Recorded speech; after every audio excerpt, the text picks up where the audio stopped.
Buenas tardes de nuevo. Aquí estamos intentando hablar con Óscar Bertrán, autor de Tierras de Furtivos. Ya lo he visto, le voy a mandar efectivamente.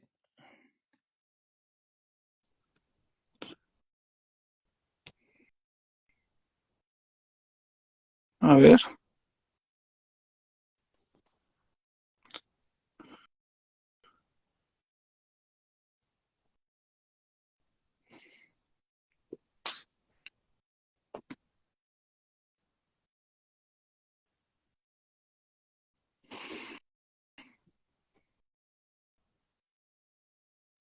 Buenas tardes.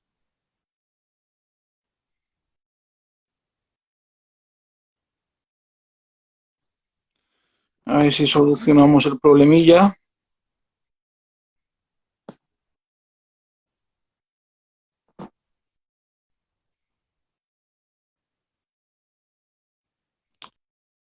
Ya le he mandado una invitación al directo a ver si se puede unir.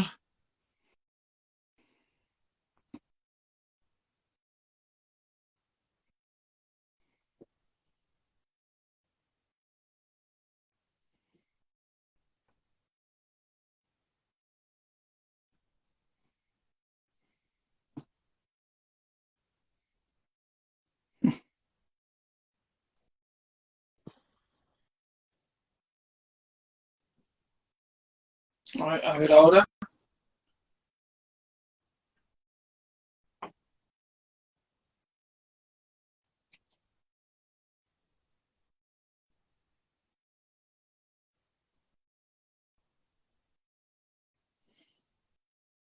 Pues no se termina de conectar. Se ve que hay problemas.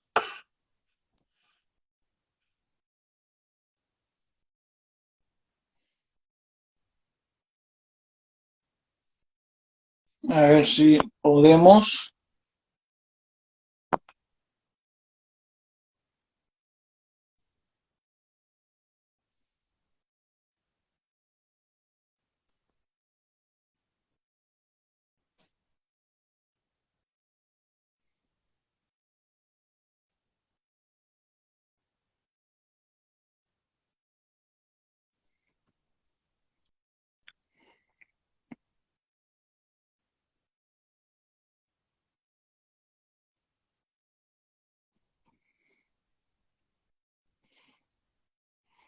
Pues nada, pues no se puede unir.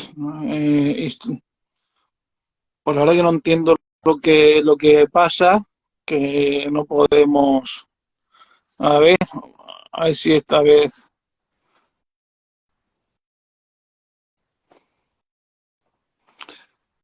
Ya, pues no sé lo que sucede.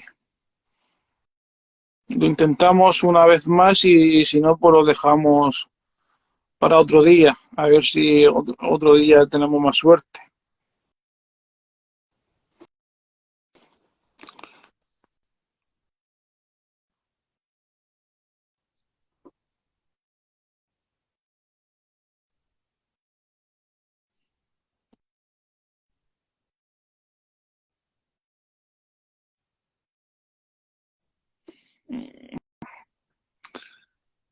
Mal asunto. Es que te lo he puesto con la Ah, ¿ahora? Ahora. Vale, fenomenal. Gracias, Pablo. No sé si se me ve, pero un amigo Pablo me ha ayudado a conectarme porque me estaba volviendo loco. Sí, ahora por lo menos te puedo escuchar. Por lo menos algo es algo. Perfecto, Kiko. Oye, muchas Pues nada, gracias por esta conexión. mm, es un placer. Ya te digo que tu libro me fascinó. Gracias. Los personajes pues me parecieron también pues fascinantes y todo lo que cuentas en la novela también. Es un honor viniendo de ti, Kiko. De verdad. Bueno, pues si quieres empezamos Claro.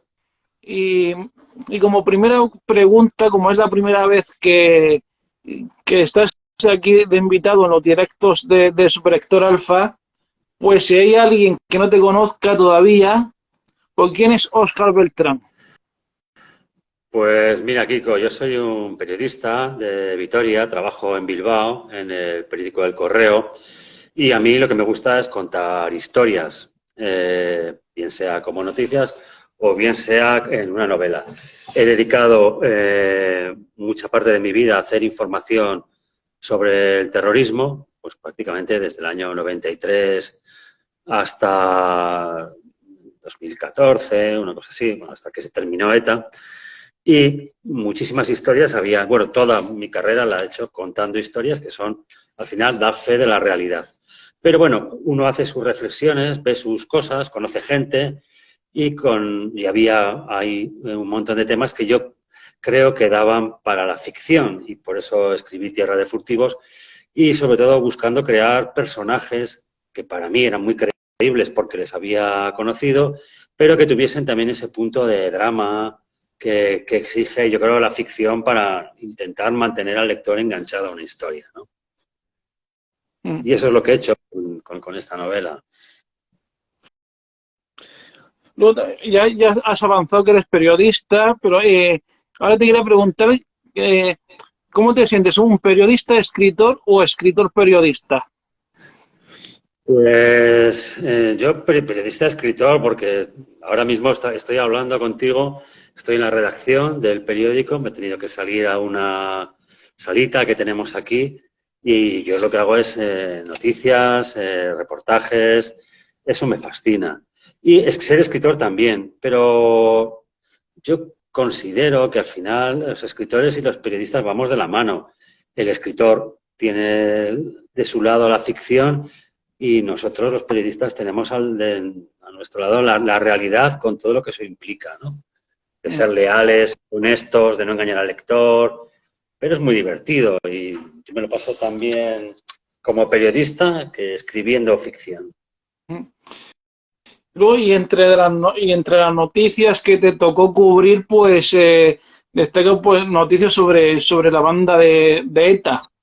¿Cómo era la vida en cuanto la banda terrorista pues estaba, por así decirlo, en su apogeo y sabiendo que en cualquier momento dado podía cometer cualquier tipo de atentado? Pues mira, Kiko, como periodista era una profesión muy dura porque aquí en El Correo y en otros periódicos vivíamos bajo la amenaza de ETA. Estoy pensando en compañeros del mundo como José Luis López de la Calle, que fue asesinado, o compañeros que se salvaron milagrosamente de atentados, como fue el caso de Arantxa Isausti, del País. O sea, era bastante duro.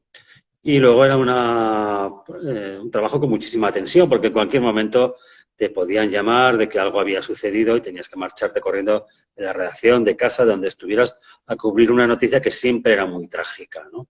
Era un asesinato, un secuestro, una explosión. Entonces era una vida bastante dura.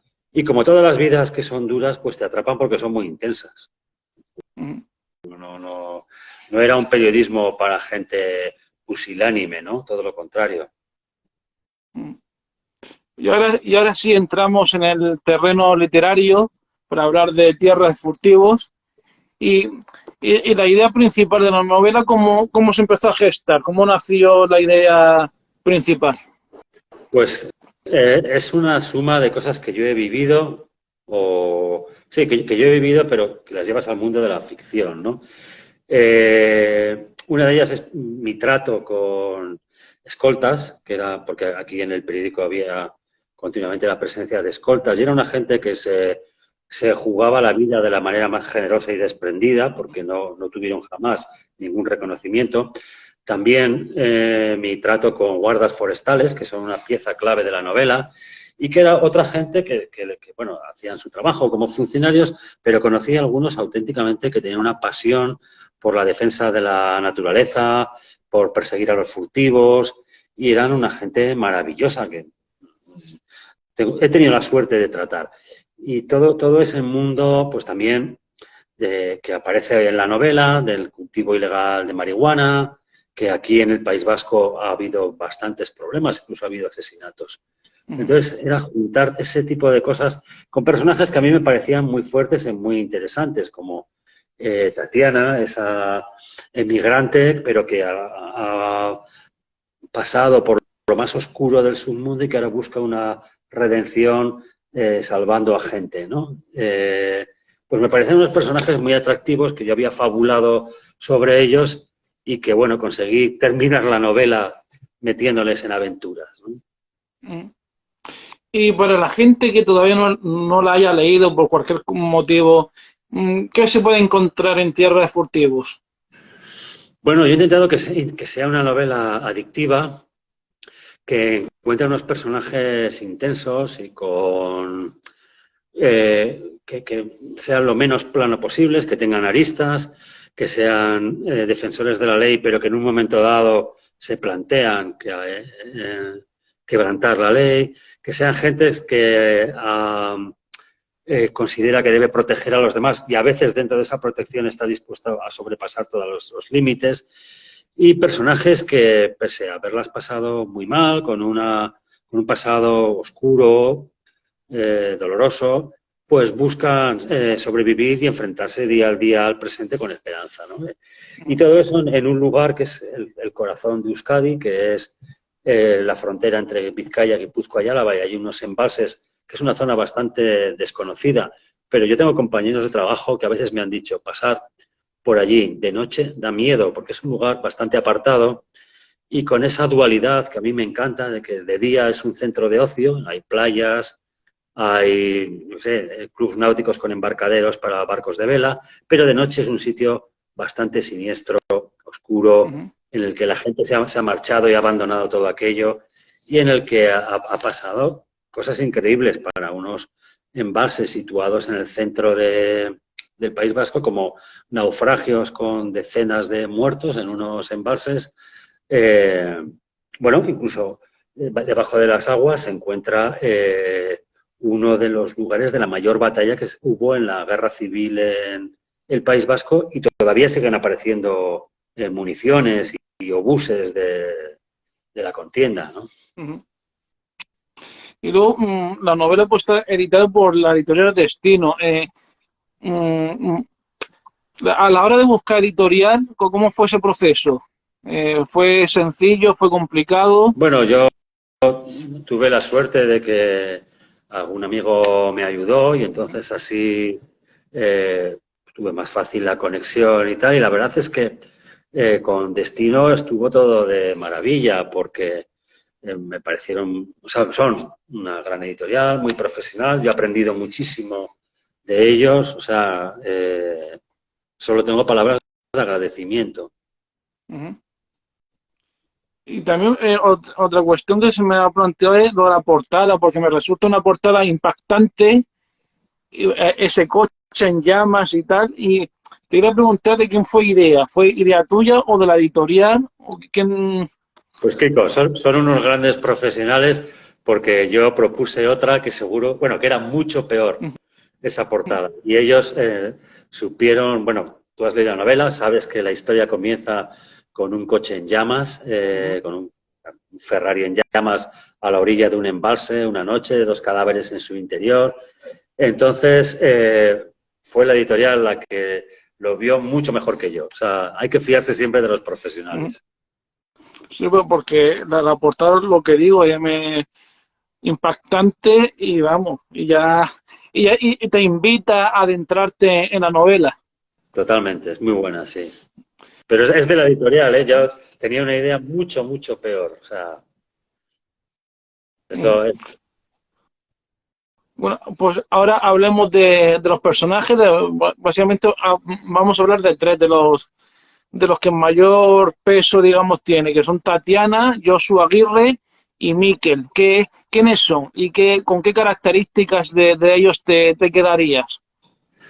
Pues mira, Joshua Aguirre es un ertzaina joven, no ha conocido los años más duros del terrorismo, y lo que le impulsa es la ambición y el deseo de tener más galones, etcétera. Eh, Tatiana es, como comentaba antes, es una emigrante joven que ha conocido el racismo que existe en la sociedad vasca y que tiene un pasado bastante tenebroso en el submundo de la marihuana, la violencia vinculada al narcotráfico, del que intenta quedarse al margen y que sabe que tiene que pagar un precio por las cosas que hizo en el pasado y ahora está ayudando a otras mujeres que ella cree que van a iniciar o van a cometer los errores que ella cometió. Y el tercer personaje es un guarda forestal que ha sido escolta y que lo que se dedica ahora es, en su momento se dedicaba a proteger personas amenazadas, se reconvirtió en una especie de cazador, de cazadores furtivos a su vez, y entonces esa protección que en su día hizo de amenazados, ahora la hace con... busca cazadores furtivos, donde ha metido matanzas de ciervos, de corzos, de otros animales. Esos son los tres personajes, ¿no? Todos ellos muy marcados en dos casos por el pasado y en otro por esa ambición que es la que le guía constantemente. Efectivamente. Y luego también a la hora de la creación de personajes, ¿cómo lo sueles crear? ¿Cuál es tu proceso de creación de personajes? Pues yo creo que el personaje tiene que tener que no sea plano, que transmita el conflicto que siempre se produce dentro de todas las personas. Siempre tenemos que elegir entre dos caminos o incluso entre más, que por lo tanto tengan personajes que tengan esa capacidad de drama, que han elegido ya o que lo van a elegir uno de los caminos y que eso le va a llegar a una situación bastante complicada. Y luego lo que busco es que sean fuertes, que tengan que el lector pueda entender cómo han llegado hasta allí, conociendo su pasado, y aunque ese mismo pasado, lógicamente, te marca, pero no es digamos, esa figura de una tragedia o que no te deja libertad de acción y por lo tanto te condena. De hecho, a mí lo que me gusta es que los personajes puedan elegir y tomen decisiones. También otra pregunta que tiene que ver con los personajes es que he escuchado a más de un autor y a más de dos decir que sus personajes pues han cobrado vida y han ido un poco por libre. En tu caso, ¿ha pasado algo parecido o han ido siempre por donde tú querías? No, Kiko, yo, o sea, a mí por lo menos lo que me pasa, yo me considero un escritor que está continuamente aprendiendo. Los personajes tienen vida propia. Yo tengo un amigo que es Adolfo García Ortega que dice, los libros te eligen, las historias te eligen. Entonces los personajes te van marcando y por lo menos en mi proceso de escritura, pues de repente me descubro porque he pensado en una faceta del personaje que no había visto, que me cambia totalmente, en el que entonces pienso que el personaje está haciendo otras cosas, el propio personaje de esa manera absolutamente inconsciente te empieza a enviar mensajes para hacer cosas que tú no habías previsto y que te cambian toda la novela. A mí eso me encanta porque te hace vivir una vida que no es la cotidiana y que es maravillosa. Pero también a la hora de escribir, ¿en quién piensas? ¿En el hipotético lector o en lo que te gustaría a ti leer? En las dos cosas. O sea, yo pienso en lo que me gustaría a mí leer y en un grupo de gente que compartimos este gusto por la novela, la literatura, la novela negra, por las tramas, por los personajes fuertes. O sea, sí que intento que gustándome a mí le guste a más gente.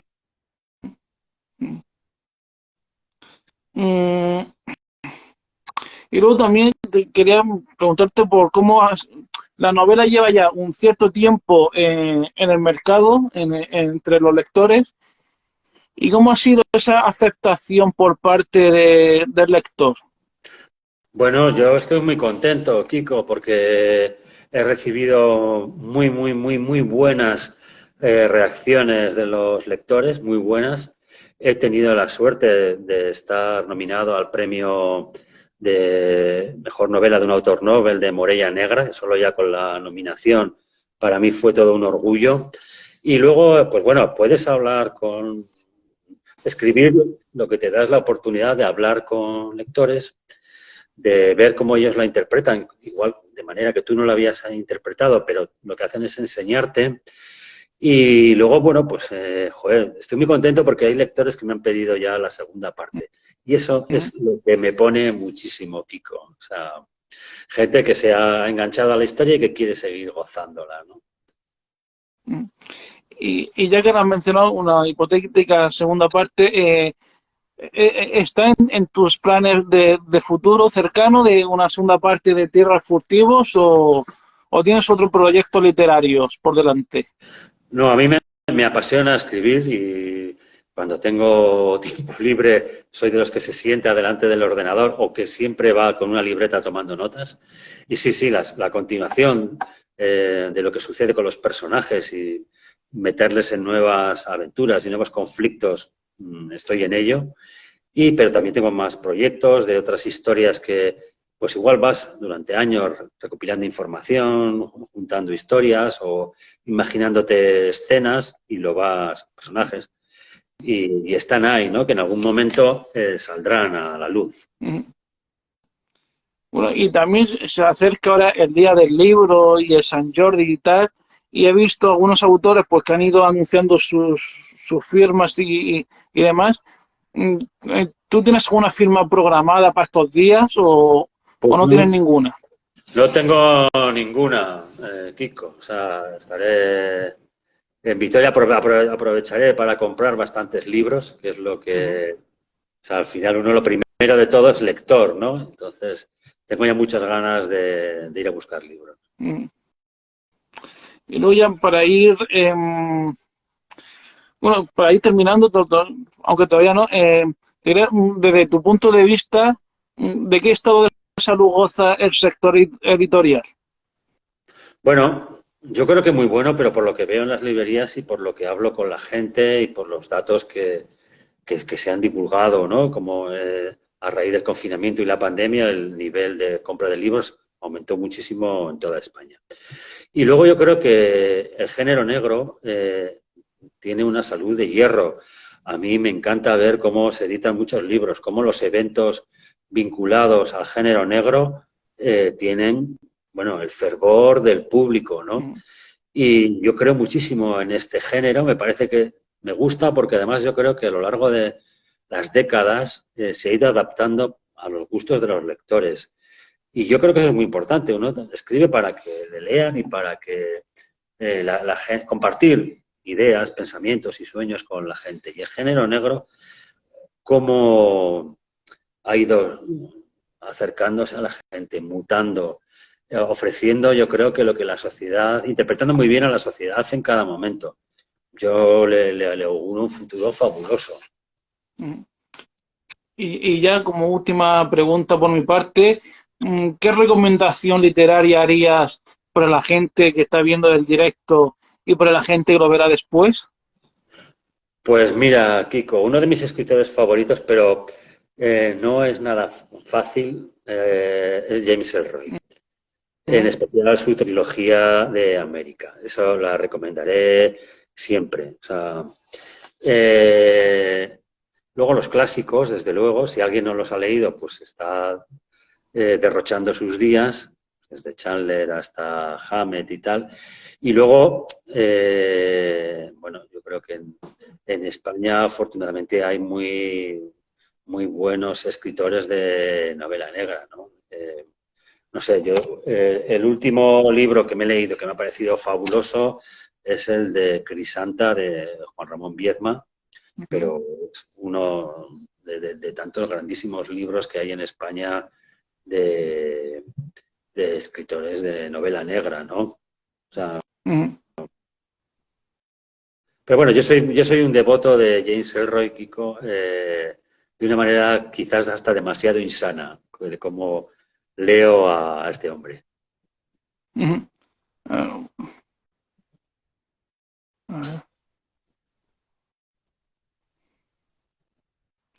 Bueno, Bueno, pues ya me quedan sin más preguntas que hacerte.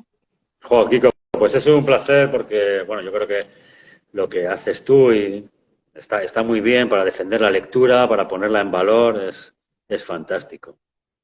Mm, Pues ha sido un placer charlar contigo este ratito y nada, y que sigamos en contacto. Siempre que quieras, Kiko, a tus órdenes. Venga, pues un saludo. Un saludo, hasta ahora. Hasta luego. Hasta luego.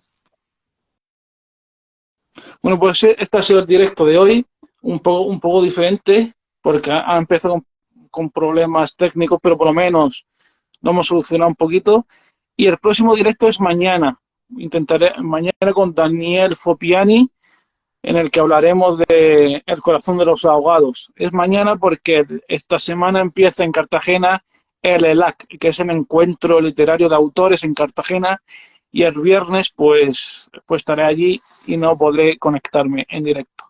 Mientras tanto, seguir leyendo y disfrutando.